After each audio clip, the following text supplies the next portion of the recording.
오늘로 취임 100일을 맞은 윤석열 대통령이 첫 공식 기자회견을 가졌습니다. 관련 내용과 함께 정치권 이슈들 자세하게 짚어보죠.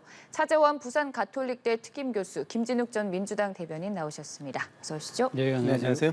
우선 오늘 윤석열 대통령의 취임 100일 기자회견 총평을 조금 해주신다면요.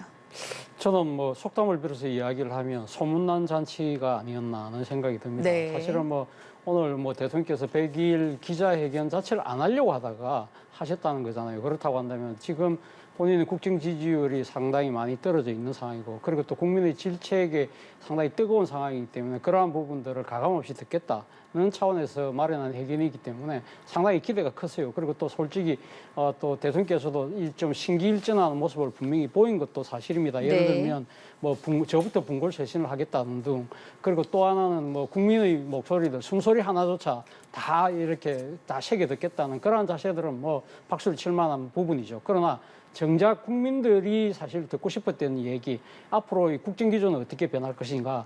또 하나는 그러니까 지금 여러 가지 지금 대통령의 국정 지지율 자체가 보여주듯이 이 지난 100일 동안의 여러 가지 국민의 기대에 못 미친 부분에 대해서는 그러한 부분에 책임을 지고 있는 인사들에 대한 개편을 어떻게 할 것이냐, 이런 방향. 그리고 또 무엇보다도 지금 더 크게 지금 국민들이 우려하는 부분은 지금 집권 여당의 내분 아니겠습니까? 이 부분에 대해서 대통령은 과연 어떠한 수습의 의지를 갖고 계시고 어떠한 노력을 할 것인지, 이런 건 기대를 갖고 지켜봤는데 그런 부분들은 빠졌다. 그런 측면에서 보면 저는 소문난 잔치 땡땡땡이라는 생각이 듭니다. 네, 소문난 잔치 이렇게 표현을 해주셨습니다. 어떻게 들으셨는지요? 네, 저 역시 오늘 기자회견에 대해서 좀 후한 평가를 드리기는 어렵다. 왜냐하면 대통령께서는 시작도, 방향도, 목표도 국민이다, 이런 말씀을 모두 말씀에서 좀 해주셨어요. 그런데 정작 중요한 건 이 국민 눈높이에 오늘의 기자회견이 맞았는가 하는 부분에서 본다면 그렇게 볼 수 있는 여지가 좀 부족하지 않았나. 왜냐하면 사실 저는 이 기자회견의 순서가 좀 굉장히 중요했다고 생각합니다. 네. 모두 말씀을 하셨다라는 의미는 모두 말씀에서 지난 100일간의 국정에 대한 소회, 평가 이런 것들이 좀 있으실 줄 알았어요. 거기에는 당연히 반성, 또 사과, 이런 것들이 좀 진솔하게 들어있지 않을까? 이런 기대가 좀 있었던 거거든요. 근데 그 부분은 전혀 없고 지난 100일 동안 정부가 추진해왔던 국정 성과, 이것을 말씀하시는 데에 시간을 전부를 할애했다. 이런 점에 있어서는 평가를 좀 국민 눈높이에 맞췄다라고 볼 수 없을 것 같다고 좀 박하게 평가를 드릴 수밖에 없고요. 또 하나는 방금 말씀 주셨습니다만 대통령께서 지금 40분 정도를 예정했다가 기자회견을 10분 정도 추가해서 50분 정도를 하셨는데 네. 사실 기자들의 질문을 한 10개 남짓 받으셨단 말이에요. 많은 숫자는 아니에요. 굉장히 많은 질문이 있었을 텐데 그 숫자를 제한했다는 점에서 일단 아쉽지만, 더 아쉬운 건 뭐냐면 방금 우리 차 교수님께서 말씀 주셨던 것처럼 대통령이 지난 100일 동안 가졌던 지지율이 낮았던 이유, 또는 지금 그 인사 문제라든지, 그리고 대통령의 지금 집권 여당의 문제, 이런 부분들에 대해서는 사실 즉답을 하지 않으시고 회피하시는 쪽으로 말씀을 주셨기 때문에 좀 기대감을 가지고 봤던 입장에서는 좀 아쉽다, 실망스럽다, 이런 말씀을 드릴 수밖에 없습니다. 네, 성과에만 치우친 점, 그리고 즉답을 조금 회피하는 모습에 있어서 좀 아쉽다는 말씀을 해주셨는데, 윤석열 대통령의 말들을 하나하나 짚어보겠지만 우선 그래도 국민의 숨소리를 놓치지 않기 위해 분골쇄신하겠다. 그 이전에 지지율은 연연하지 않겠다라고 했던 것에 비하면 조금은 태도가 유보적으로 바뀐 것 같습니다. 그런 부분들은 상당히 긍정적인 변화라는 생각이 듭니다. 사실은 이제 대통령 국정 지지율은 어떻게 보면 국민이 실시간으로 매기는 대통령에 대한 성적표 아니겠습니까? 그런 부분을 갖다가 지금 성적표를 받아들이는 입장에서 그걸 갖다가 별로 그렇게 지금 개의치 않겠다는 이야기 자체가 사실 어떻게 보면 조금은 좀 오만하게 비치는 측면이 분명히 있거든요. 그런데 이러한 지금 태도에서 그러니까 전향적으로 지금 바뀌고 있는 측면, 그런 측면은 저는 높이 평가할 부분이라는 생각은 듭니다. 그런데 문제는 이러한 그러니까 이 국민들이 매기는 성적표에 대해서 나는 어떻게 받아들이고 어떻게 변할 것인가 부분에서 오늘 구체적인 모습이 부족했다는 겁니다. 앞서도 제가 말씀드렸습니다만 지금 사실 지금 이 여러 가지 국정이 지금 난맥상을 갖고 있는 데에 대해서 지금 뭐 그렇다고 해서 대통령에 대해서 지금 어떤 책임을 묻기보다는 아무래도 대통령을 보좌하고 있는 분들에 대한 상당한 지금 질책들이 쏟아지고 있는 거 아닙니까? 사실은 뭐 대통령께서도 그런 말씀을 하셨죠. 대통령이 처음 해봐서라는 표현을 했는데 사실은 뭐 민주화 이후에는 모든 대통령이 다 처음이긴 합니다만 아마 대통령께서 하고 싶었던 이야기는 결국은 정치를 처음 해봤어라는 말 아니야. 이게 말이잖아요. 그렇다고 한다면 이 지금 정치 초보인 대통령을 모시는 보좌진들이 그만큼 더 열심히 더 세심하게 보좌를 했어야 되는데 그런 부분이 안 된 부분이 분명히 있잖아요. 그렇다고 한다면 그런 부분에 대해서 책임을 묻는 것은 대통령이 몫인데 그런 부분들이 너무 좀 지나치게 좀 소극적이시지 않느냐. 얼핏 보기에는 나름대로 그 개인적인 그런 그러니까 이 정리, 의리 이런 부분들을 좀 더 앞세우고 계신 게 아니냐. 그러나 국민들 입장에서는 대통령께서 오늘 말씀하신 대로 국민의 목소리, 숨소리를 그대로 받아들이신다고 한다면 그러니까 이 국가 발전, 여러 가지 그러니까 경제 발전 이런 걸 봤을 때는 저는 가감한 인적 쇄신은 반드시 필요한 대목이 아니었었나는 생각이 듭니다. 네, 근데 인적 쇄신과 관련해서 윤석열 대통령이 당장 지지율 반등을 위한 정치적인 목적에 단행을 하는 것은 아닌 것 같다. 조금 더 시간이 필요하다고 입장을 밝혔거든요. 물론 뭐 그런 측면도 분명히 있죠. 그러니까 이거 어떻게 보면 지지율이 일희일비하는 자세는 별로 바람직해 보이지는 않습니다만 그러나 사실은 어떻게 국민들 입장에서는 이렇게 대통령 지지율이 상당히 역대 대통령에 비해서 거의 비교할 수 없을 정도로 이런 내려간 상황이라고 한다면 좀 뭔가 깜짝 쇼라도 좀 하길 원했던 것도 사실이거든요. 그러니까 사실은 이렇게 정치 쇼라는 것 자체가 그렇게 상당히 비판적이고 부정적인 측면이 있습니다만 그러나 민심을 어떻게 보면 상당히 되돌리는 데는 또 효과적인 측면이 분명히 있는 것이거든요. 과거 2008년도에 그 당시 그러니까 이명박 정부가 집권하고 난 뒤에 강호병 사태 때문에 상당히 지지율이 지금보다 더 바닥을 쳤잖아요. 바닥을 쳤을 때 그 바닥을 치고 올라올 수 있던 부분 자체가 당시 이명박 대통령이 기자회견을 통해서 뭐라고 이야기했습니까? 이 강화문에서 울리는 아침 이슬을 들으면서 내가 눈물을 흘렸다. 그러면서 또 이 가감한 인적 개편을 했잖아요. 당시 그때 강호병 문제의 그 담당 장관이었던 농림부 장관을 바로 그러니까 지금 경질을 하고 그리고 대통령 비서실장을 비롯해서 상당수의 그 당시 청와대 수석들을 지금 바꿨거든요. 이런 부분들을 국민들은 대통령께서 우리의 목소리에 귀를 기울인다라고 판단을 한다는 것이죠. 그렇기 때문에 오늘 물론 뭐 시간을 갖고 하시겠다지만 나름대로는 타임테이블 정도는 말씀을 하는 것이 좋지 않았을까 하는 생각이 든다는 거죠. 네, 근데 당장 일단 윤석열 대통령이 지금 전면적인 개편까지 얘기가 나오는 상황에서 인적 쇄신에 조금 더 시간이 필요하겠다 한 걸 보면 좀 대대적인 개편은 없는 것이라고 봐야 될까요? 뭐 지금 그 진행되는 과정들을 보면 그렇습니다. 인사는 메시지라는 말을 우리가 많이 하는데요. 네. 인사를 통해서 대통령이 앞으로 국정을 어떻게 끌고 가겠다라는 그런 메시지를 국민들께 설명드리는 모습들이 필요하다는 말씀들은 대체로 공감하고 있는 거 아니겠습니까? 근데 지금 대통령께서 취임 100일 만에 20%대의 지지율로 급전직하했고 그리고 국정 운영의 동력을 매우 크게 상실해 가고 있다라는 원인 거기에 보면 인사 문제가 가장 크다라는 게 지적되고 있어요. 그런데 지금 청와대에서 청와대 대통령실입니다. 대통령실에서 총괄적인 책임을 지휘하는 대통령 비서실장이나 아니면 각급 수석 단위의 분들은 지금 뭐 전혀 인사에 그 교체가 없다. 특히 김대기 실장에 대해서는 힘을 실어주는 그런 모습까지 나왔어요. 그런데 반면에 지난번에 국회에서 쪽지 논란이 있었던 교육비서관은 교체를 했거든요.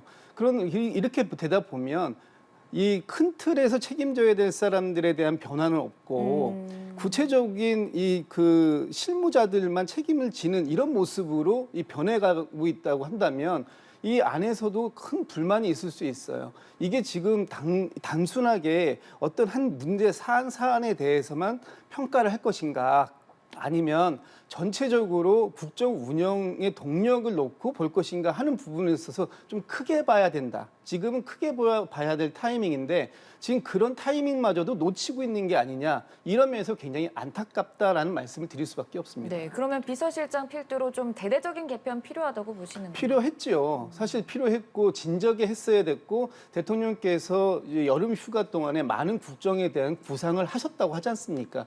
그 국정에 대한 구상 중에 대통령의 가장 첫 번째가 인사 문제를 어떻게 해결했을 것이냐 하는 부분이어서 저는 그랬어야 된다고 봅니다. 지금 취임 100일 됐음에도 불구하고 복지부 장관 여전히 공석입니다. 코로나 상황이 이렇게 엄중해지고 있는데도 불구하고 이걸 관할 주무장관이 없어요. 교육부 장관도 우여곡절 끝에 임명을 했지만 교육부 장관이 추진했던 이 정책의 혼선 이것 때문에 결과적으로 보면 대통령의 지지율을 급전직하로 깎아먹는 데 역할을 했던 거 아닙니까? 그런데 지금 대통령실에서 이러한 문제들을 컨트롤하는 컨트롤 타워의 기능을 하고 있는 게 그게 누구냐? 대통령 비서실장이지 않습니까? 그 비서실장에 대한 책임? 이거를 묻지 않는다. 이렇게 된다고 한다면 누가 이 부분에 대한 대통령의 진정성을 믿을 수 있겠는가 하는 부분에서 강력하게 인사 쇄신이 필요하다라는 걸 말씀을 드린 건데 그것조차도 지금 당장 그럴 필요성을 못 느낀다. 그리고 이 인사 교체가 단지 어떤 보여주기 정치적인 쇼다라고만 평가하신다면 여전히 대통령의 인식은 변하지 않은 거 아닌가? 라고밖에 볼 수가 없는 부분들을 오늘 보여주신 거다 이렇게 평가할 수밖에 없습니다. 네, 인사는 메시지고 또 국정 운영 동력을 확보하기 위해서는 대대적인 개편이 필요하다는 말씀을 해주셨는데 그 맥락에서 지금 홍보수석의 김은혜 전 의원 발탁설이 계속 제기가 되고 있습니다. 조금 동력이 될까요? 글쎄요. 그러니까 지금 김은혜 전 의원 같은 경우는 상당히 홍보나 이런 부분에 강점이 있는 분이죠. 아, 네. 그렇기 때문에 그리고 또 지금 무엇보다 대통령의 국정 철학을 잘 알 수 있는 분이잖아요. 지난번 대통령의 당선자 시절에 대변인을 했기 때문에 아마 대통령이 속내를 이런 데는 누구보다 그러니까 잘 할 겁니다. 그리고 또 특히 과거 정부에서 또 청와대 대변인을 했기 때문에 상당히 그러니까 지금 홍보 라인을 강화하는 부분에 있어서 상당히 잘 할 수 있는 인물이기는 분명합니다만 그럼에도 불구하고 좀 따져볼 대목이 있다는 겁니다. 지금 흘러나오는 이야기를 보면 지금 다른 사람 그러니까 지금 많이 바꾸지를 않고 지금 홍보수석을 대안으로 지금 놓은 것인데 지금 또 일각의 보도를 보면 지금 홍보수석이 아니고 홍보특보라는 이야기가 나오는데 이럴 경우에는 홍보수석 따로 있고 홍보특보가 따로 있을 경우에 옥상옥 나름대로 이 지금 이 소위 말하는 이 개선상의 지휘계통 자체에 상당한 또 차질이 빚어질 수가 있다는 측면이 분명히 있는 것이고요. 또 하나의 부분은 김은혜 전 의원이 지난번 경기도지사 선거에서 석패를 하긴 했습니다만 선거에 진지 불과 2달밖에 안 됐거든요. 그런 분이 나름대로 그러니까 자성과 반성의 시간을 갖고 가겠다고 해서 본인이 지금 자숙의 시간을 갖고 있는데 이분을 굳이 모셔올 필요가 있을까? 일반 국민들의 입장에서 보면 일종의 또 해전문 인사 아니야? 좀 더 인재 풀을 넓혀서 새로운 이 사람들을 찾아도 충분하지 않을까라는 그러한 아쉬움이 있는 것이고요. 또 하나의 부분은 그겁니다. 지금 청와대의 아까 그러니까 대통령실의 인적 쇄신 부분과 관련해서 저는 사실은 이 김대기 대통령실장 그리고 뭐 정무, 홍보 이 핵심 이 세 분에 대해서는 어떤 식의 아마 변화가 있어야 되지 않을까라는 네. 생각을 했습니다만 대통령께서 뭐 생각이 그렇게 강하시다고 한다면 저는 사실 김대기 비서실장 같은 경우는 지난 이명박 정부 때 정책실장을 내고 경제관료 출신이거든요. 사실은 이번에 비서실장으로 발탁을 할 때에도 지금 경제 상황이 심상치 않기 때문에 상당히 경제를 잘 아시는 분을 발탁한다고 했는데 문제는 정작 지금 경제 분야보다는 더 큰 문제가 정무 홍보 기능에서 상당히 지금 여러 가지 허점이 드러나고 있잖아요. 그렇다고 한다면 지난 정권에 있었던 그러니까 청와대의 정책실장 같은 자리를 이번에도 부활을 해서 김대기 실장은 정책만 온전히 맡기고 그리고 이 차라리 비서실장은 아니 전체적인 비서실을 다 통괄할 수 있는 분은 정무와 홍보에 좀 능하신 분을 모셔오는 것도 하나의 방안이지 않을까 하는 생각이 듭니다. 네, 어떤 생각이신지. 뭐 대동소이합니다. 지금 이 청와대 대통령실에 이 3실장 체제를 2실장 체제로 줄였습니다. 그 줄였는데 지금 안보실장은 그대로 유지하면서 비서실장과 정책실장을 한 자리로 묶어놨단 말이에요. 이러다 보니까 이 정무적인 기능이 너무 약화됐다. 그리고 사실 이번에 만 5세 그 취약이라든지 이런 거 같은 경우에는 이 부처에서 그런 그 안을 가지고 오더라도 대통령실에서 정책실에서 충분한 논의를 하는 과정이 필요했습니다. 그리고 거기서 스크린을 하고 그 이후에 부처와 이 관계에 있어서 부처의 업무 지시라든지 이런 것들을 진행했어야 되는데 그런 기능이 이번에는 안 보였어요. 그건 뭐냐? 대통령실이 제대로 그 어떤 정책실의 기능을 하고 있는지조차가 보이지 않았다는 거고 그 책임을 지금 교육비서관 한 사람에게 물었다라는 거지 않습니까? 이런 것들이 앞으로도 계속적으로 지속될 가능성이 있고 지금 대통령께서는 뭐 평소에 인사 스타일이 믿는 사람 한번 같이 일해보고 믿는 사람에게는 끝까지 같이 하는 그런 스타일이신 건 뭐 이미 언론을 통해서 나왔습니다만 책임을 물어야 할 자리에 계신 분에게는 그런 개인적 인연과 믿음보다는 훨씬 더 큰 국정 방향을 보고 결정을 하는 것이 바람직하다. 야당이 단지 지금 대통령실의 기능이 그 기능을 발목 잡으려고 인사 조치가 적극적인 인사 조치가 필요하다고 요청드리는 게 아니에요. 이건 국민들께서 바라시는 바고 국민들이 지금 눈높이에 부합하지 못한다면 그 책임을 누군가 가장 책임 있는 자리에 있는 사람이 지어주는 모습을 보이는 것도 이것도 국정에 대한 신뢰도를 높이는 방법이기 때문에 주문을 하고 있는 건데 그런 차원에서 대통령께서도 좀 인식을 좀 함께 해주시는 게 좋지 않을까 싶습니다. 네, 두 분 모두 큰 틀에서 인적 쇄신 필요성을 계속해서 말씀해주고 계신데 이번 기자회견 당시 또 크게 주목을 받았던 부분 중 하나가 인사 라인 문제도 있지만 또 당 내홍 상황과 관련된 질문도 이어졌습니다. 일단 이준석 전 대표가 지난 13일 기자회견 이후에 좀 대대적으로 윤석열 대통령에 대한 공세를 이어가는 상황에서 윤 대통령은 오늘 민생을 살피느라 한 정치인의 발언에 연연할 수 없다 이렇게 좀 입장을 밝혔는데 직접적인 대응은 좀 자제하는 모양새입니다. 지난번에 도어 스태핑 때도 똑같은 모습이셨어요. 나는 우리 그 당의 여당에서 일어나는 일들은 당무는 개입하지 않겠다 이런 모습을 말씀을 하셨는데 네. 그 직후에 나온 게 문자 파동입니다. 당의 내부 총질이나 하던 당대표가 바뀌니 이런 문자가 대통령과 원내대표 사이에 그 오간 것들이 이게 문자 파동의 시그널이 된 거 아니겠습니까? 그런데 지금 오늘도 말씀하시기에 당의 특히 일부 정치인들의 어떤 그런 그 사적 대화나 이런 부분들을 정치인들의 발언을 챙기지 못했다라고 말씀하신다면 이거는 지금 굉장히 큰 문제가 발생하고 있는 거예요. 대통령실과 집권 여당이 이게 어떻게 따로 떨어져 있습니까? 하나의 그 수레를 끌고 가는 두 개의 축인데 한 축이 무너져 있다면 나머지 한 축으로 어떻게 이 바퀴가 수레가 앞으로 전진할 수 있겠어요?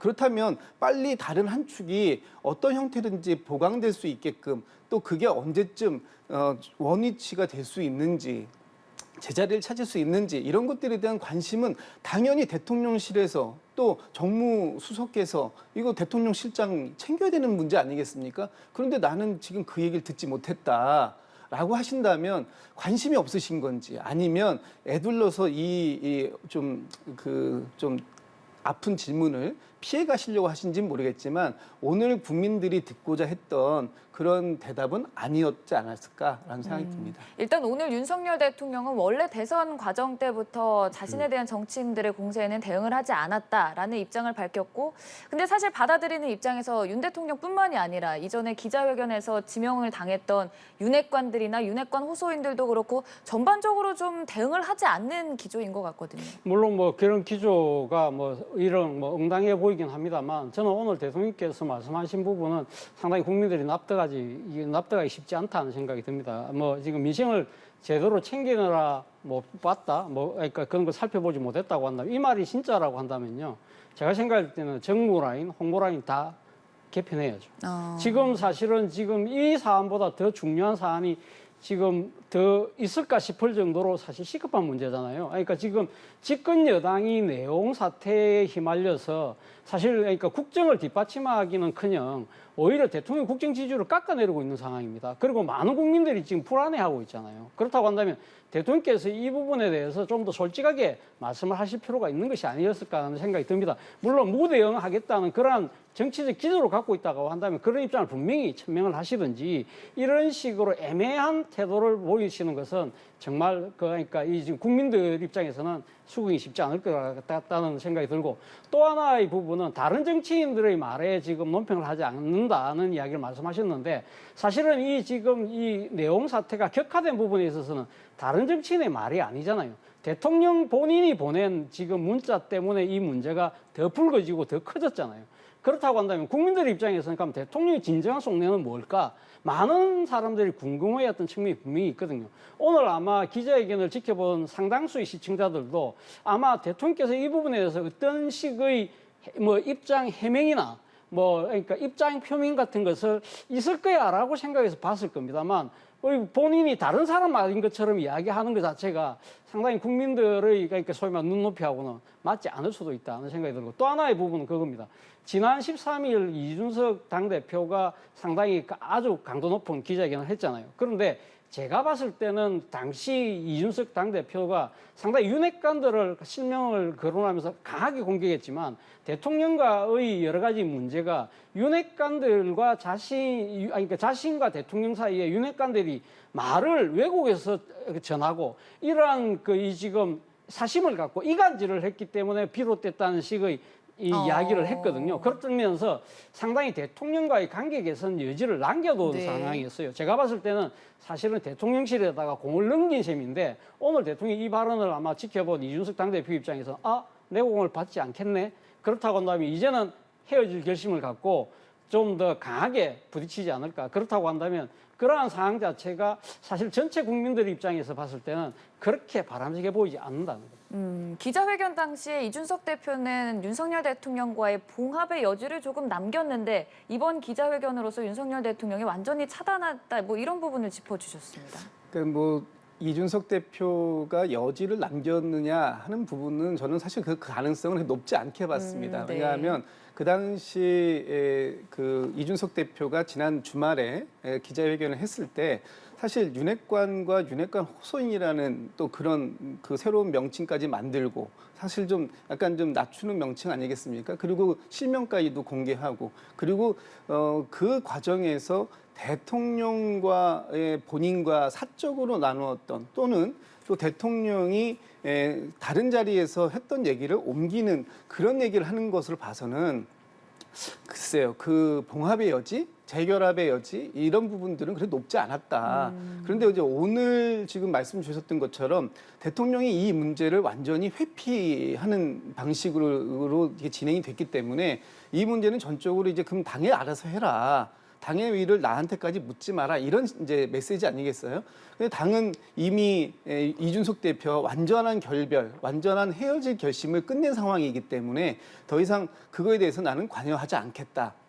뭐 이런 그 메시지로 읽혀집니다. 네, 근데 또 공교롭게도 오늘 기자회견인 날에 이준석 전 대표가 가처분 신청을 한 법원의 심리 결과가 또 나오지 않습니까? 인용 가능성 어느 정도라고 보시나요? 현재까지는 뭐 반반인데 네. 지금 이준석 대표가 오늘 오후에 이 첫 심리가 있어요. 오늘 결과가 나올지 아니면 또 이 며칠 걸릴지는 모르겠습니다만, 아마 이 당에서는 이 문제에 대한 자신감을 갖고 있는 것 같아요. 국민의힘 쪽에서는 주호영 비대위원장이나 다른 분들의 말씀들을 아침에 오늘 나오는 걸 보면 이 지금 문제가 되고 있는 절차적 정당성, 이 부분에 있어서 전혀 문제가 없다. 그것이 당에서 내부적으로 확인한 얘기다. 이렇게 말씀하셨던 거 보면, 일단 당은 뭐 기각의 무게를 좀 두고 있는 것 같고요. 또 이준석 대표는 오늘 직접 그 심리를 하는 곳에 본인이 직접 가서 이 상황들을 직접 지켜보기도 하고, 필요한 경우에는 변호인을 통해서 본인의 뜻도 전달하겠다라는 걸 비추고 있거든요. 그런 쪽에서 보면은 이준석 대표는 인용의 가능성도 상당히 염두에 두고 있는 것이 아닌가, 그쪽으로 또 이 여론전을 펴고 있는 게 아닌가, 이렇게 보여져요. 근데 문제는 인용이 되든 기각이 되든 이 문제가 오늘 법원의 판단으로 끝나지 않을 거라는 데 있는 겁니다. 네. 이게 어떤 형식으로 전개가 되더라도 그 이후에 있을 예고편의 성격을 갖고 있기 때문에 오늘 문제가 이 문제를 정리하는 단계에 들어가지는 않을 것이다. 이렇게 보여집니다. 네, 일단 인용 가능성은 반반이지만 이후에 파장이 더 커질 것이다는 언급을 해주셨습니다. 예, 뭐 어떤 결과가 나오든 간에 그 파장은 뭐 상당히 그러니까 국민의 입장에서 벗어나기 쉽지 않아 보입니다만 저는 뭐 그러니까 지금 인용 가능성에 대해서는 법리적으로만 따진다면 저는 인용 가능성이 좀 더 높지 않을까 하는 생각이 듭니다. 사실 절차적 하자의 문제도 있고 그리고 또 이준석 대표가 사실은 지난해 전당대회를 통해서 그러니까 일종의 선출된 아주 그러니까 지금 권력이잖아요. 나름대로 정당성과 상당히 그러니까 정통성을 갖고 있기 때문에 이러한 부분들을 그러니까 전체 당원들이 참여해서 뽑은 당 대표를 이렇게 이 사실상 쫓아내는 축출하는 그러한 그 모양새에 있어서의 절차는 어느 때보다도 더 엄중할 수밖에 없다는 그런 측면이 분명히 있는 것이거든요. 그럼에도 불구하고 인용이 안 될 가능성이 좀 있다는 부분도 제가 떠오르는 생각은 왜냐하면 정치의 사법화에 대한 이 나름대로 법원의 약간은 소극적인 자세가 있다는 것이죠. 그러니까 정치에 대해서 그러니까 법원이 너무 깊숙하게 개입한다 이런 부분들에 대해서 또 비판적인 여론이 있고 또 무엇보다도 지금 심리의 대상이 집권 여당이잖아요. 그러니까 여기에서 나오는 결정 자체가 상당한 또 이 국가적으로도 파장이 크다라고 했을 때는 아마 판사의 입장에서는 상당히 법리 플러스 알파를 볼 수밖에 없지 않을까라는 생각이 든다는 겁니다. 그러나 어쨌든 제가 생각했을 때는 이준석 당대표 입장에서는 이 가처분 신청 자체가 자신은 여기에 꼭 승리를 해야 되겠다는 생각보다는 자신이 그러니까 선출된 권력으로서의 여러 가지 부당함이 있는데 이걸 갖다가 자시해서는 안 되겠다는 그런 나름대로의 명분을 갖고 지금 임하고 있는 것 같아요. 그렇기 때문에 설사 이것이 그러니까 가처분이 기각이 된다 하더라도 뭐 아마 이준석 나름대로는 자신의 마이웨이를 그대로 가지 않을까 하는 생각이 듭니다. 네, 일단 뭐 이르면 오늘 밤 중에 결론이 날 것으로 전망되는데 뭐 앞서서 인용 가능성이 높다고 해주셨던 만큼 만약에 인용이 된다면 이준석 전 대표 입장에서는 근데 당원권 정지 6개월이기 때문에 바로 대표로 복귀를 할 수 없는 상황이고 그럼 권성동 원내대표가 다시 대행을 잡게 되는 건가요? 자, 그럴 경우에는 말이죠. 사실은 그러니까 지금 이준석 당대표가 기각이 된다고 해서 본인이 바로 지금 이렇게 당대표가 될 수는 없는 상황이죠. 그렇지만 중요한 부분은 지금 전국 상임위를 거쳐서 만들어진 비대위 자체가 지금 사실은 공중에 붕 떠버리는 상황이 되거든요. 그렇다고 한다면 지금 직무대행 자체가 지금 그러니까 권성동 원내대표가 물러났기 때문에 당대표가 없는 상황이 될 수밖에 없잖아요. 그렇다고 한다면 지금이야말로 그러면 새로운 형태의 비상대책위가 꾸려질 수밖에 없는 상황이 되겠습니다. 그런데 그 같은 경우는 어떻게 할지는 아마 국민의힘 내부에서 아마 결정하겠지만 제가 생각했을 때는 의원총회에서 아마 이 지금 그 권성동 원내대표에 대한 이 사태까지 만약에 기각이 되는 사태까지 온다고 한다면 인용이 되는 사태까지 온다고 한다면 아마 권성동 원내대표의 어제 재신임 자체도 다시 무효가 되면서 새로운 아마 지금 원내대표를 선출해서 그 원내대표가 지금 비상대책위를 끄는 식으로 가는 것이 맞지 않을까 하는 생각이 있는데 모르겠습니다. 그거는 국민의힘 내부에서 또 따져볼 대목인 것 같습니다. 네, 만약 인용이 된다면 정말 그 후폭풍이 상당할 것 같은데 또 반대로 인용이 되지 않는다면 이준석 전 대표 입장에서는 어찌됐든 좀 불리한 상황일 것 같습니다. 네, 인용이 안 된다면 기각이 된다면 이준석 대표 입장에서는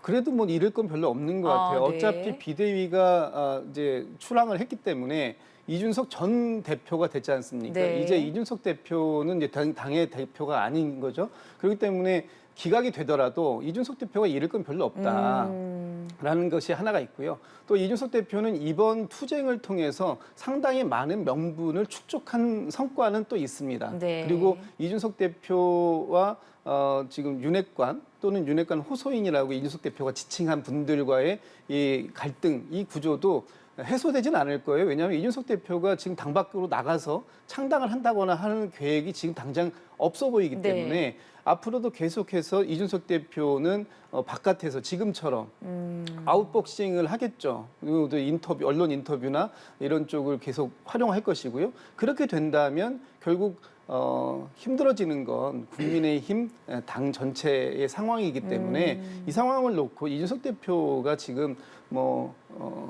어떤 좌고우면할 그런 가능성은 별로 없어 보입니다. 네, 결국 이준석 전 대표 입장에서는 믿져야 본전이다 이렇게 표현을 해주셨는데 사실 뭐 그 이전에 이준석 대표가 밝혔듯이 자진 사퇴를 뭐 제안을 받았으나 이런자에 거절했다. 그리고 이번 비대위 출범 전후로도 뭐 주호영 비대위원장과 뭐 만남이 있었다는 얘기도 전해지지만 별다른 성과는 없어 보이고 조금 강경하게 대척점에 나서고 있는 상황이거든요.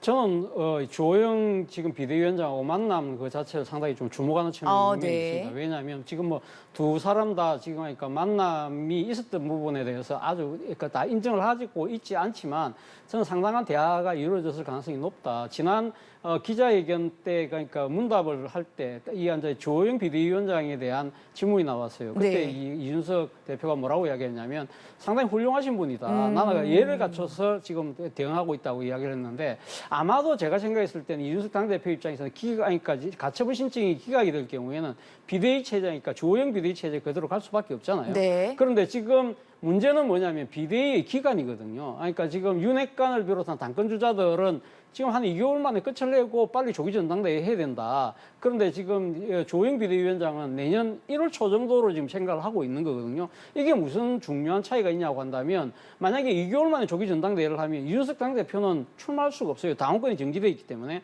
근데 1월 9일 이후에 진행되는 전당대회에서는 뭐 이번에 사법 변수가 있긴 합니다만 그걸 일단 빼놓고 생각을 해보면 이준석 당대표는 충분히 출마를 할 수 있는 상황이거든요. 지금 여러 가지 그 여론조사를 보면 이준석 당대표가 자기 당권 주자의 선두권에 나서 있잖아요. 그렇다고 한다면 그러면 내가 더 이상 밖에서 그러면 아주 내부 총질을 하지 않겠다. 그 대신 우리 위원장께서 한 1월 9일까지는 버텨주시라. 그러면 1월 9일 이후에는 본인이 가면 정치적으로 한 번 더 도전할 수 있는 기회가 생길 수도 있는 것이거든요. 그런 부분에서 만약에 이야기가 오갔다고 한다면 네. 어느 정도는 지금 이 여당의 내용 사태가 약간은 돌파구도 찾을 수 있지 않을까라는 생각도 듭니다. 네, 지난 기자회견 당시에 이준석 대표가 윤핵관을 향해서는 좀 거센 발언, 반면에 좀 상대적으로 주호영 비대위원장을 향해서는 호의적인 발언을 한 것이나 좀 둘이 회동을 했던 것이나 여러 측면에서 해석을 밝혀주셨는데 같은 생각이신지요? 예, 비슷한데요. 네. 일단 그 이준석 대표 입장에서 보면 지난 주말에 했던 기자회견에서 이 본인의 대척점에 서 있는 타겟을 명확히 했어요. 윤핵관과 윤핵관 네. 호소인, 소위 얘기해서 친윤 그룹이라는 쪽으로 명확하게 이 대상을 정리해 놨고요. 비대위 자체를 흔들지는 않을 것으로 이렇게 보여요. 왜냐하면 어쨌든 이준석 대표가 지금 이 당원권 정지라는 그런 이 페널티를 받고 있는 상황에서 이 페널티를 이 가처분과 관계없이 이 페널티는 지속되는 것이기 때문에 이 페널티를 유지하고 있는 상황에서 비대위의 입장은 존중할 수밖에 없겠다라는 것이 이제 이준석 대표의 입장일 텐데 어쨌든 지금 비대위 체제를 이준석 대표가 건들지 않더라도 윤핵관과 윤핵관 호소인이라고 하는 친윤 그룹을 정면 조준하고 있기 때문에 이 싸움은 이렇게 쉽게 끝날 싸움이 아니다. 그리고 이준석 대표가 오늘 그 가처분 신청에서 사실 가처분이라는 게 이준석 대표는 이 당 대표직이라는 것을 잃게 되는 그것이 가져오는 이 결과가 너무 되돌릴 수 없는 결과를 가져왔기 때문에 가처분 신청을 했다는 것이지 않습니까? 예전에 윤석열 대통령께서 검찰총장 신청 시절에도 가처분 신청을 한 적이 있어요. 그것을 또 인용한 적도 그 법원이 인용한 적이 있기 때문에 이준석 대표는 본인에 대한 피해가 복구되기 어려운 상황이 될 것이다라는 것을 크게 부각을 시키면서 이 가처분 신청의 인용을 기대하고 있는 것 같습니다. 네, 참 이 국민의힘 내부적으로 내홍이 깊어지는 상황인데 지금 더불어민주당 관련 속보 먼저 전해드리도록 하겠습니다. 오늘 더불어민주당 비대위가 이른바 이재명 방탄 논란을 빚은 당헌 80조를 개정하지 않고 그대로 유지하기로 했습니다. 오늘 회의에서 당직자가 부정부패 혐의로 기소되면 직무를 정지한다는 당원 80조를 유지하기로 의결을 한 건데요. 다만 이 정치 탄압 등 부당한 이유가 있다고 인정이 되면 당무위에서 달리 정할 수 있다는 조항을 두면서 그 이전에 이재명 의원의 방탄을 위한 게 아니냐는 논란, 이 상황 속에서 조금 중용을 찾은 모습입니다. 이와 관련해서는 국민의힘 얘기를 마무리 짓고 조금 다뤄보도록 하고요. 앞서서 이제 비대위와 관련된 국민의힘 내용 상황을 짚었는데 사실 어제죠. 이 인선이 좀 발표가 됐습니다.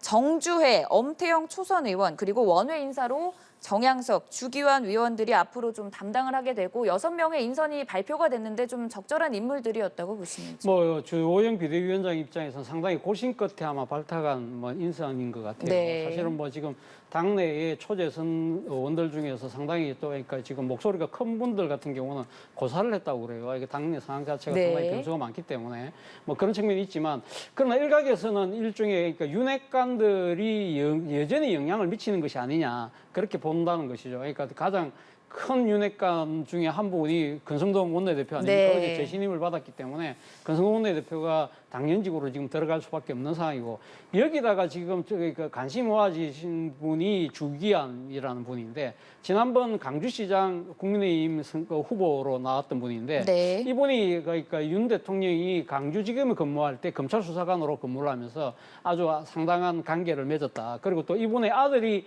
최근에 대통령실에 뭐 채용됐다고 해가지고 논란을 빚기도 했잖아요. 그래서 아마 일각에서는 아마 이 주기한 이분을 통해서 윤핵관들이 의사를 관철시킬 것이 아닐까라는 시각도 있는데 또 반대의 시각도 있더라고요. 이분이 그러니까 강주시장 후보였기 때문에 지난 그러니까 지방선거 때 소위 말하는 서진을 위해서 이준석 당대표가 상당히 공을 많이 쏟은 지역 중에 하나가 강주였다는 겁니다. 실제 그래서 강주에서 15% 이상을 득표를 했기 때문에 이 주기한 이 비대위원이 사실은 이 이준석 대표의 처지를 상당히 옹호할 가능성도 있다. 그런 평가도 나오고 있기 때문에 과연 이 두 가지 상반된 평가가 어떻게 나타날지는 좀 지켜볼 필요가 있을 것 같아요. 네, 일단 뭐 이번 인선을 둘러싸고도 윤핵관의 영향력이 커질 것이다, 좀 약해질 것이다, 엇갈린 의견이 팽팽히 오고 가는 상황인데 어제 의총에서 권성동 원내대표의 재신임과 관련해선 찬성표가 또 압도적으로 많았다고 하거든요. 이번 인선과 관련된 여러 부분들 좀 생각을 밝혀주신다면요. 그래서 어제 이제 권성동 원내대표가 재신임을 받으셨는데 일단 참석률이 그렇게 높지는 않았던 것 같아요. 네. 과반을 조금 넘겼고 거기에서 압도적인 표를 받았다면 사실은 뭐 이제 그 지금 친윤계가 적극적으로 옹립에 나섰다 이렇게 볼 수도 있는 거거든요.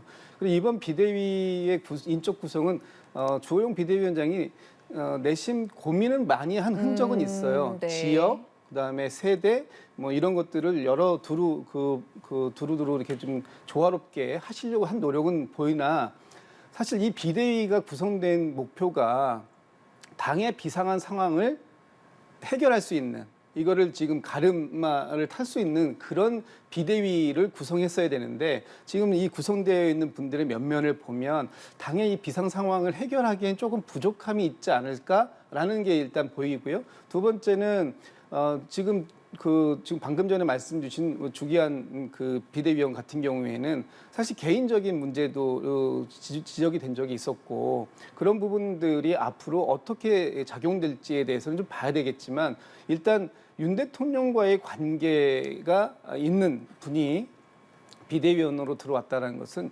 친윤계의 목소리가 그만큼 강화됐다라고 해석하는 게 일단은 좀 더 맞는 표현이 아닐까라는 생각이 좀 들어요. 네, 참 여러 가지 시각이 지금 상반되게 존재하는 상황인데 당장 이르면 오늘 밤중에 또 법원의 인용 결과가 발표되고 이게 또 커다란 분수령이 될 것 같습니다. 국민의힘 상황 여기까지 짚어보도록 하고 민주당은 앞서 전해드렸다시피 더불어민주당이 이번 당원 80조 개정안을 일단 그대로 개정하지 않고 유지하기로 결론을 내렸습니다.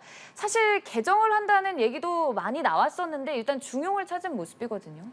네, 일단 좀 원래 당원이 그 분과에서는 개정 쪽으로 무게가 있었던 네. 것 같아요. 근데 그게 이제 계속해서 논란이 되니까 비대위가 나서서 이제 그 정리를 한 것으로 보입니다. 약간의 절충점을 찾았다 이렇게 볼 수 네. 있을 것 같아요.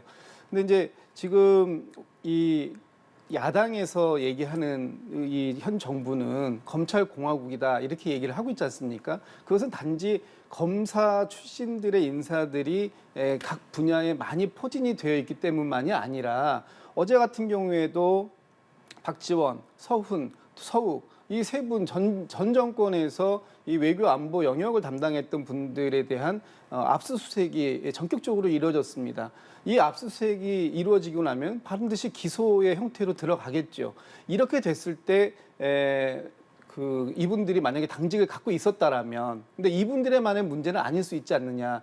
지금 야당 인사들 전체에 대해서 이런 식의 공격이 보복 수사가 있을 수 있기 때문에 이런 부분들을 사전에 예방적 차원에서 우리가 당원 당규를 정비하자 이런 목소리가 또 사실 있었던 거예요. 네. 그런데 이제 이 부분에 대해서 이제 오해들이 크게 일어나고 어떤 특정 개인을 위한 방탄용이다 이런 이제 그 말씀들을 많이들 하시니 이제 비대위에서는 합리적으로 정리하자 이 조항을 개정하지는 않되 다만 이 기소가 정치적인 것인지 보복 수사용인지 이런 부분들을 명확히 해서 그 부분에 해당된다면 그러면 기소가 됐다 하더라도 뭐 당직을 정지한다거나 당원권을 정지하는 그런 페널티를 주지 말자라는 쪽으로 이제 정리를 한 것 같은데요. 저는 뭐 잘 정리했다고 보여집니다. 네, 말씀해주신 절충점, 그러니까 정치 탄압 등의 부당한 이유가 있다고 인정이 되면 당무위에서 조금 달리 정할 수 있다라는 조항을 두면서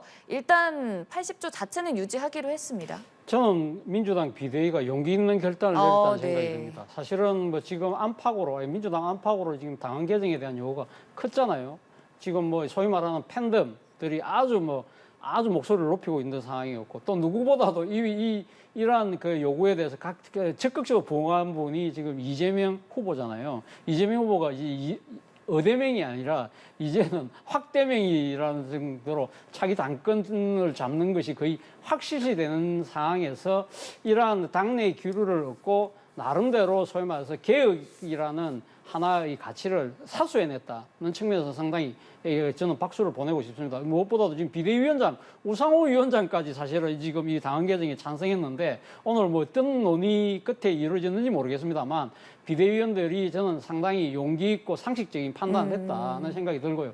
그리고 사실은 이 당헌 자체가 2015년도에 당시 그러니까 새정치민주연합, 민주당이 야당 시절에 문재인 전 대통령이 당대표 시절에 당의 혁신과 도덕성을 제고하기 위해서 만든 조항이었거든요. 그렇기 때문에 사실 그러한 걸 기반으로 해서 2016년도에 총선에서 제1당이 되었던 측면이 있었기 때문에 사실은 그러니까 어떻게 보면 이 개혁을 후퇴하는 부분에 있어서 세기를 박았다는 측면이 있고 또 하나는 지금 현재 있는 당헌으로만 봐도 지금 그러니까 기소가 됐다 해서 무조건 다 당원권이나 정지가 되는 것이 아니라 예를 들면 지금 앞서 말씀하신 것처럼 정치 탄압의 혐의가 있다고 한다면 윤리심판원에서 그것이 그러니까 인정이 될 때는 이 조항 자체를 적용 안 하도록 안전판도 있어요.